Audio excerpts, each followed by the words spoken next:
from Abuja.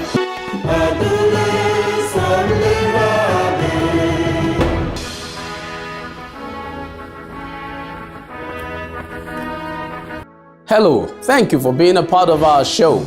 We appreciate you. I'm Magnus Kpakol, and this is Magnus Kpakol GVA. As always, it's all about how we can raise the level of living. That's what it's all about. In view today, politics and power. What are the prospects for African women? Can Africa be economically competitive if women are marginalized? We have with us Funke Barua, the CEO of Nigerian Women's Trust Fund, to help us discuss this. But before that, in our hidden economics, be strong to win. Now, up next in our quick view, we identify countries with female presidents. That's coming right up.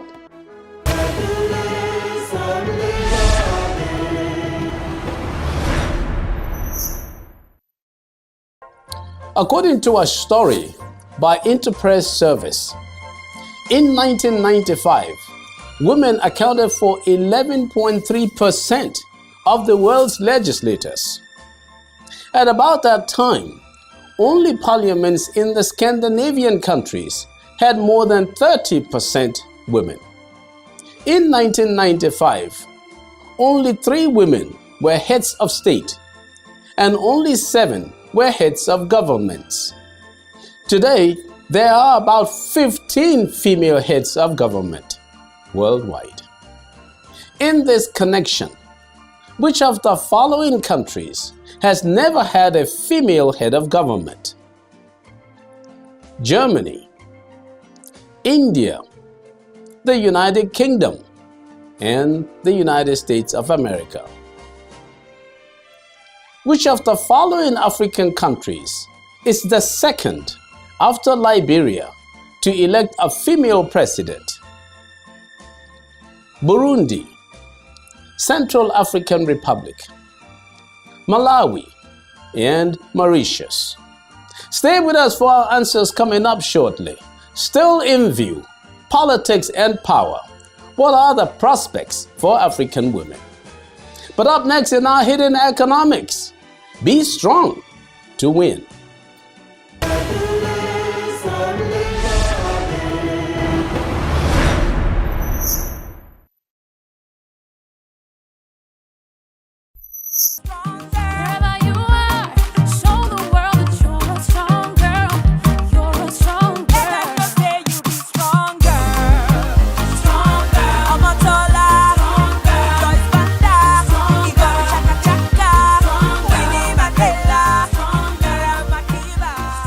Strong Girl, a beautiful and powerful song produced by Godfather Productions for One.org.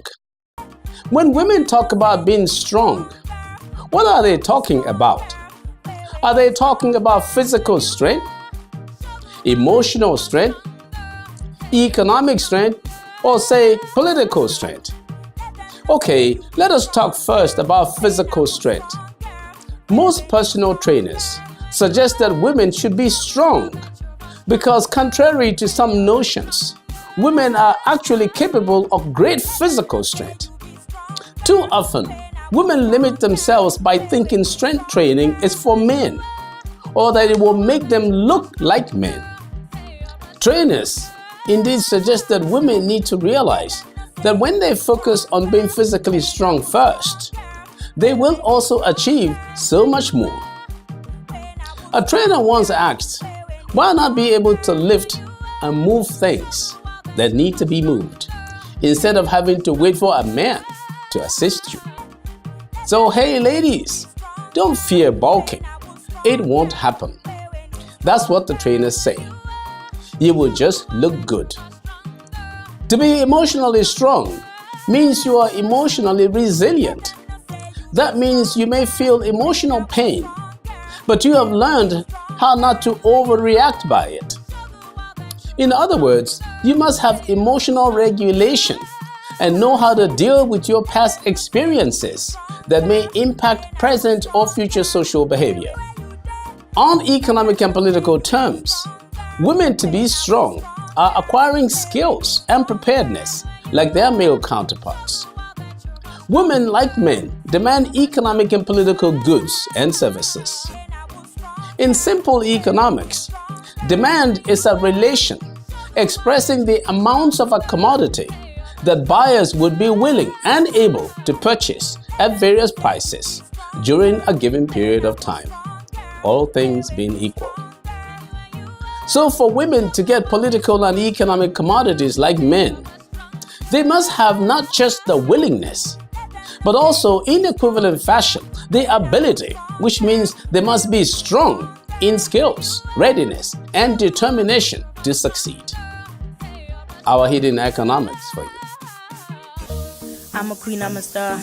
Black African diva, bizarre. Us women were shining like stars. Start from the bottom and rise from the top. You're wonderful, loving and strong. Nothing is stronger than a woman's worth. I'm the piece of the puzzle that's missing, baby. I compete in the earth. Call me Shiva, but just call me Mary, my Keva. See, we run the world. Show some love to a strong girl.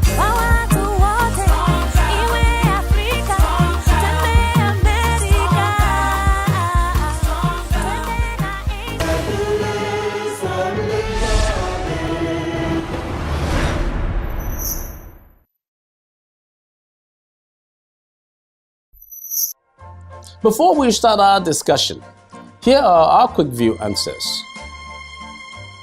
The United States of America is the country listed here that has never had a female as head of government.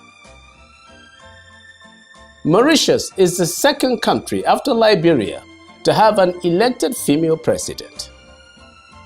For comments, adverts, and sponsorship, please see our information displayed on the screen. In Nigeria, only 6% of seats in the national parliament are held by women, compared to 23% as an average in sub-Saharan Africa and also across the world. No woman has ever been elected governor in Nigeria. Are things any better in the private sector? When will this end? To discuss this, we have with us Olufunke Baruwa, a passionate gender and development practitioner, feminist, and public speaker with focus on women's leadership, gender relations, and governance. She is the CEO of the Nigerian Women's Trust Fund. She has studied widely in Nigeria, the United Kingdom, and the United States of America. Funke Baruwa is a member of the Women Waging Peace Network. She has been named by the Institute for Inclusive Development at its 2015 colloquium held at Harvard Kennedy School of Government in Cambridge, Massachusetts, as one of the women changing the world. Please join me in our discussion with Funke Baruwa.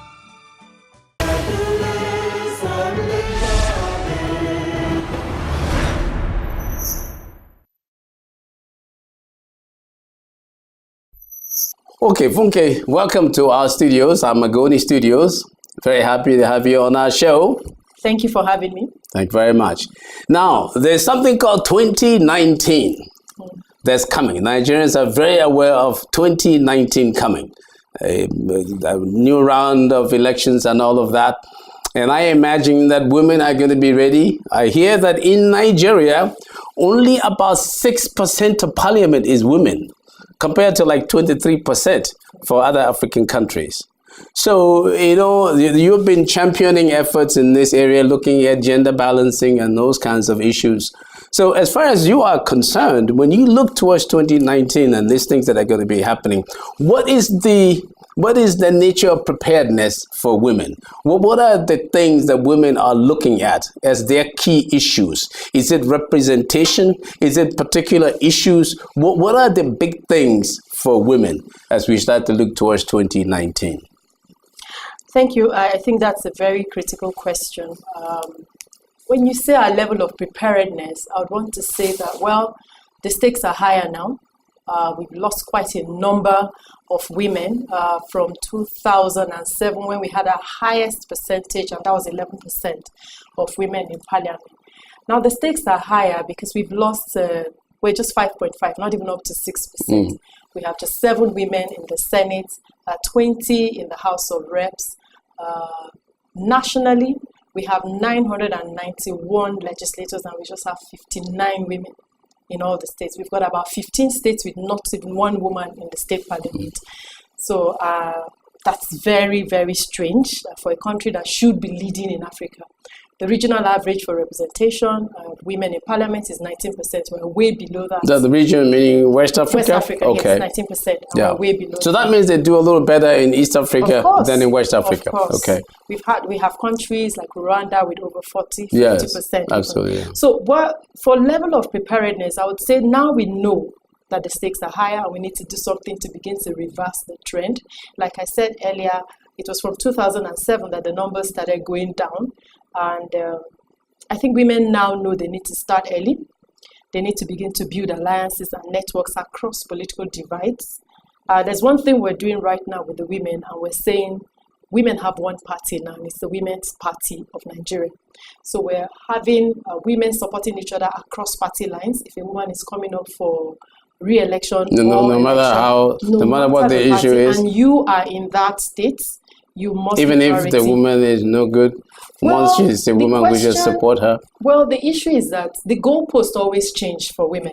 I haven't ever had men talk about quality whenever a man is running for office. I can't say that every man in political position, any decision-making position right now is ably qualified. But I find those questions coming up whenever it has to do with women, So that means that we've got to do better. So when a man is giving 100%, we've got to give 120% or even 150. Yeah. So I wouldn't sacrifice quality, on the altar of mediocrity, of course. But I think that for now, the focus is every person, no matter the quality, has a shot at leadership. And democracy is government of the people, for the people, by the people, not governments of the people, for intelligent people, by qualified people. It's still for everyone. If you're a player, you can get the votes. I think you have a right to win. But the most important thing right now is to begin to look for entry points where we can even get women, to leave the single digits that we currently occupy, 5.5%.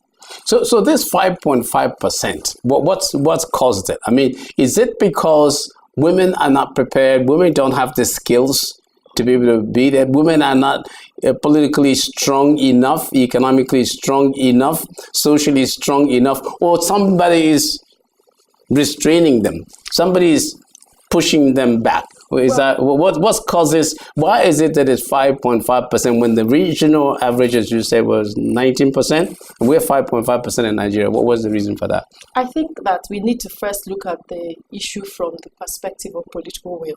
Every country that has had an increase in the number of women in parliament have had to target policies towards that. It didn't happen by chance. Apart from Rwanda, where the genocide, of course, made it possible for more women to be in parliament. Yeah. Every other country has made a conscious effort to ensure that there's parity and there's inclusion of women in decision making.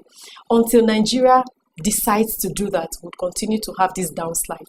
Now, in 1999, we had just 3 women in parliament. In 2003, we grew to 7. In 2007, it was our best year ever. It was 11%. By 2011, the stakes started, the space started shrinking.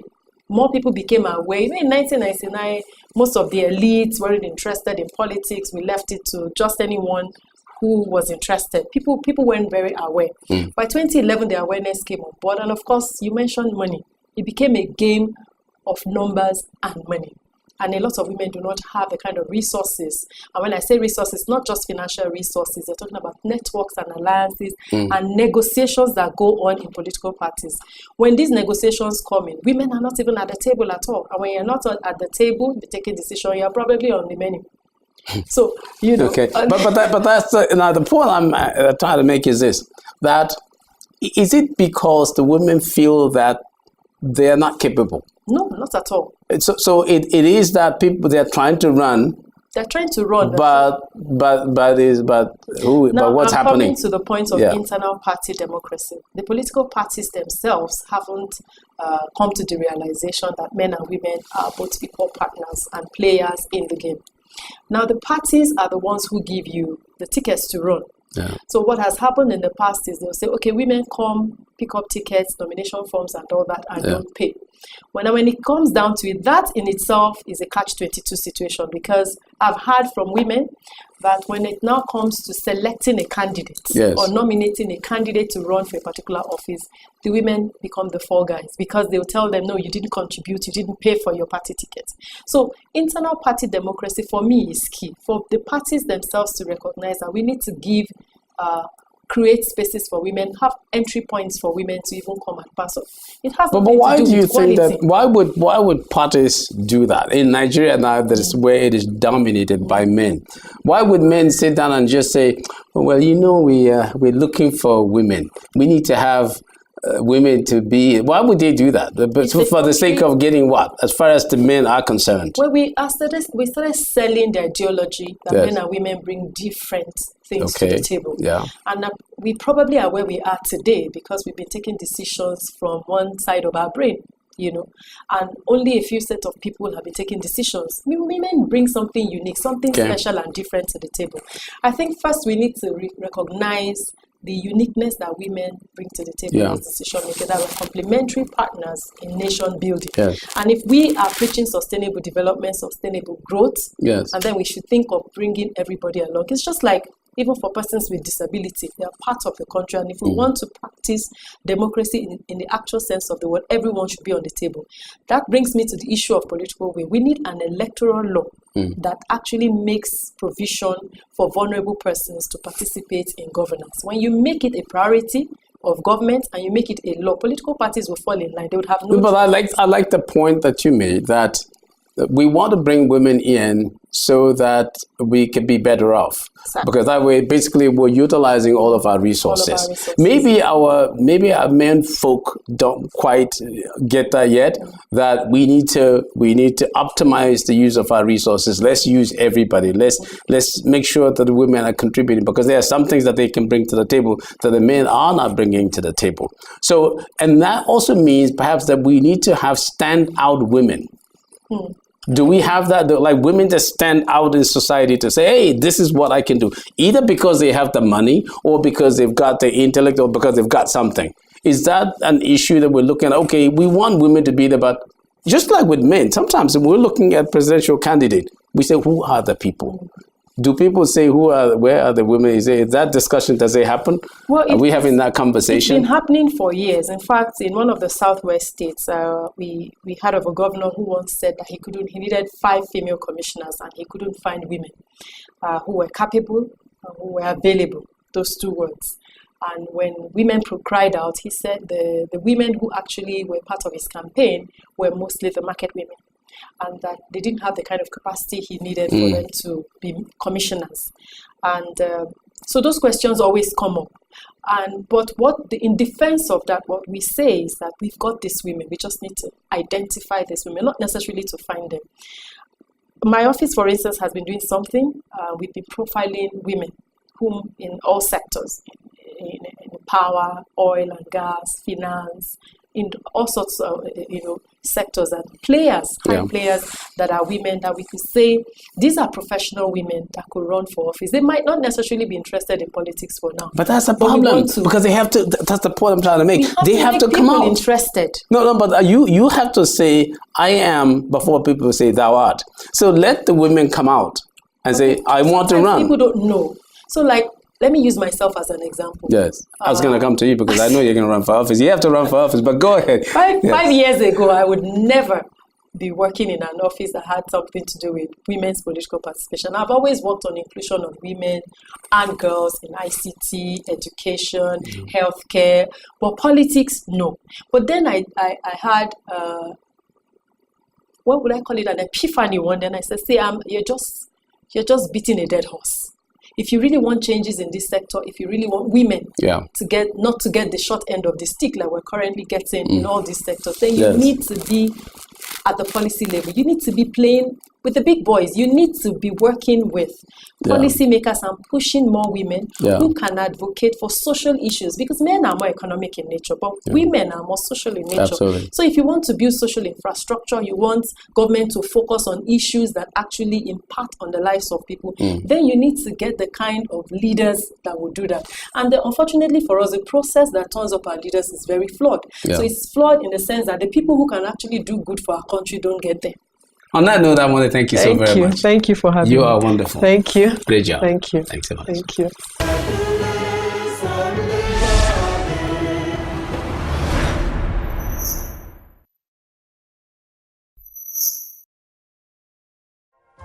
Studies have shown that gender diversity pays off in business and in politics for every nation.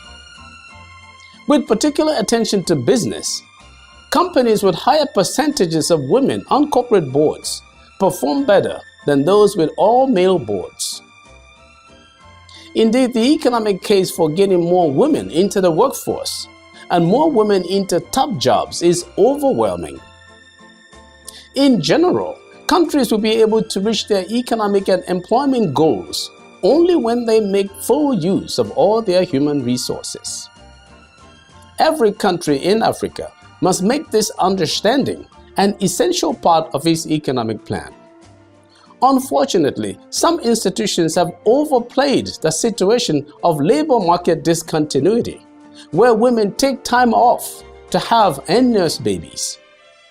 They overplay this by even creating denigrating corporate mommy tracks that take women down a slow coach and dead-end path where they may never rise to the top, whether it be in politics, government, or business.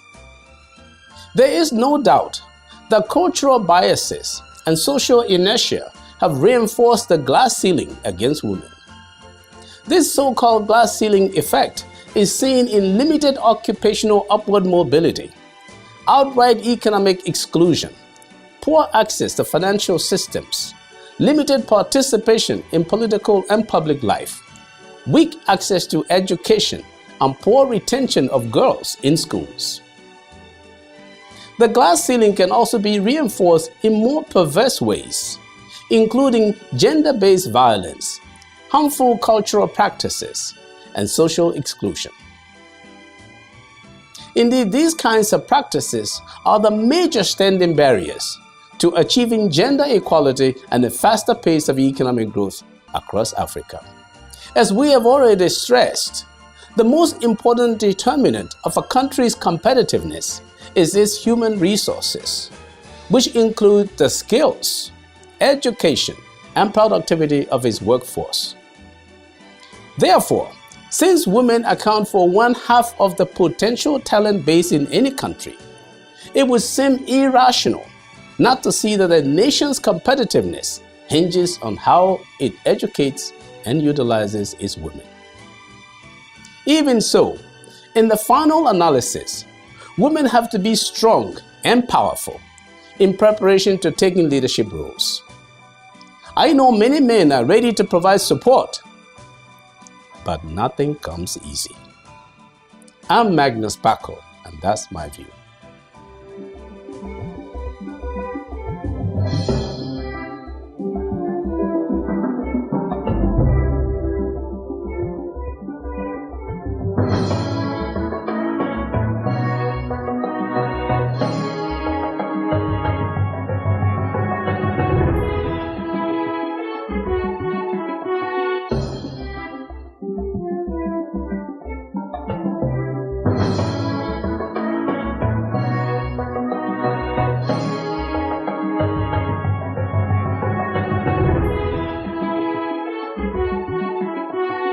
Magnus,